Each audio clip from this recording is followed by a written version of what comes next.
नाज़रीन एक अहम ख़बर अवां सां शेयर कयूं पिया। हैदराबाद में चूंड ज़ाब्तनि जी भञकड़ी जो इलेक्शन कमीशन तरफ़ां नोटिस वरितो वियो आहे। PS 60 ते PP उम्मीदवार जाम खान छोरे जी चूंड मुहिम दौरान सरकारी वसीला इस्तेमाल थियण लॻा आहिनि ऐं जंहिं ते इलेक्शन कमीशन टाउन चेयरमैन समेत बल्दियाती इदारनि जे केतिरनि ई अमलदारनि खे शोकास नोटिस जारी करे छॾियो आहे। इलेक्शन कमीशन हुस्नाबाद टाउन के चेयरमैन उमेर चांडियो ऐं वाइस चेयरमैन फयाज़ शाह के शोकास जारी कंदे जवाब तलब करे वरितो आहे।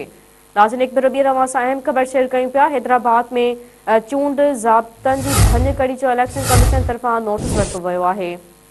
PS 60 ते PP उम्मीदवार जाम खान छोरे जी चूंड मुहिम दौरान सरकारी वसीला इस्तेमाल थियण लॻा आहिनि जंहिं ते इलेक्शन कमीशन टाउन चेयरमैन समेत बल्दियाती इदारनि जे केतिरनि ई अमलदारनि खे शोकास नोटिस जारी करे छॾियो आहे।